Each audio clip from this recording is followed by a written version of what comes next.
Welcome to Private Asset Management's Week in Review. Today is Friday morning, August 5th. I'm Dillon Hakes. I'm once again joined by our Chief Investment Officer, David Allen. David, a mixed week for markets, ending the week on a bit of weakness in spite of what should have been a positive report, a big surprise to the upside on the jobs report. Yeah, as we're recording this morning, it looks like the S&P 500 is going to finish roughly even, perhaps a bit down.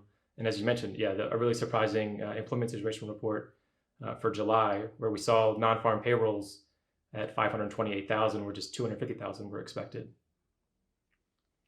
Why is it that markets are reacting negatively to what is a positive surprise?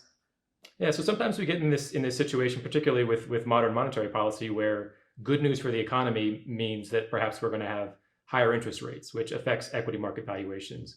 That's the situation we're in today. So this really good jobs report suggests that economic weakening hasn't been quite as much as what we expected before the jobs report, and therefore perhaps the Federal Reserve is going to be increasing rates a bit higher than we thought, just last week.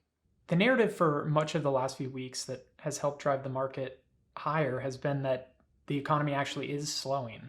We got a report a couple weeks ago. The GDP report came out negative. What did we learn this morning? Does this change the narrative? Does this change that the economy is slowing? So I do think this morning's report changes the conversation about the economy a little bit.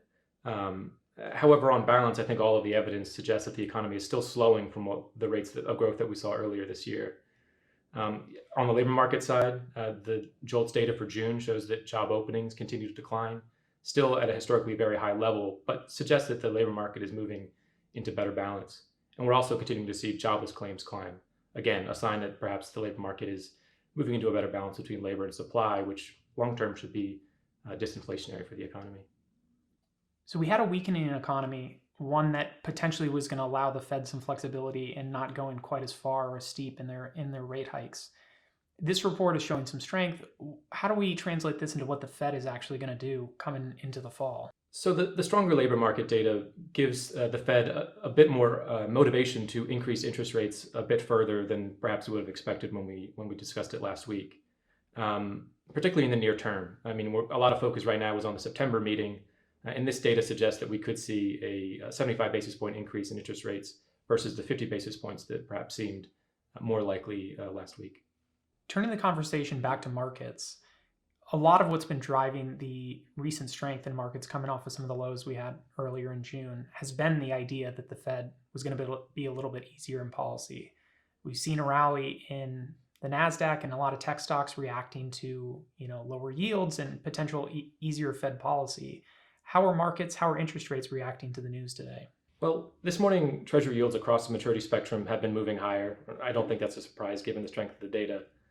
However, it's important to remember that this current equity market rally isn't driven entirely by expectations for lower interest rates. We've also had a better than feared second quarter earnings season, and announced buybacks by management teams have been very strong, which has been providing a nice tailwind to this rally that's been going on since mid-June. If the rally we've seen in the last few weeks isn't driven primarily or entirely by the lower move in interest rates, does that mean then that the move higher in interest rates this week isn't going to necessarily kill the rally? It doesn't. And I think you can see that in some of how the broad indices are trading this morning. The tech sector is perhaps the most exposed to the interest rate outlook in terms of valuations. And the tech-heavy NASDAQ composite hasn't really traded off significantly more than we've seen in the S&P 500 this morning. And so there is some weakness from, perhaps a revised interest rate outlook. It doesn't seem to be overly damaging to the most interest rate exposed sectors right now. The other piece of big news that we got this week came out of the political side of things. There's a lot of talk that's come about the Inflation Reduction Act that's moving through Congress. An agreement was reached with the Arizona Senator Kyrsten Sinema. It involved some changes to the tax code involving big companies and the way that they return capital to shareholders. What is that all about? So I think the big area of focus for us is this, what's been introduced as a 1% excise tax on stock buybacks. We mentioned earlier that stock buyback activity, at least announcements in the second quarter, has been at an all-time high of over 400 billion. And so that 1% excise tax is going to have a material effect, we think, on how shareholders see returns from their equity holdings. It could put more preference from management teams on dividends over buybacks in the future. All right, David, what do we have on the agenda for next week? So the big focus is going to be on the CPI data, which comes out next week for July. The labor market is one part of how the Fed is making its decisions about policy. The CPI data is certainly going to be as important to how they'll make their decisions in September at their next meeting.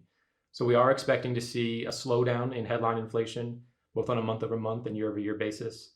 It's not a surprise. I mean, we've seen gas prices, retail gasoline prices here in the U.S. fall for over 50 consecutive days. So that, along with some lower prices for food, should lower the headline growth rate quite a bit.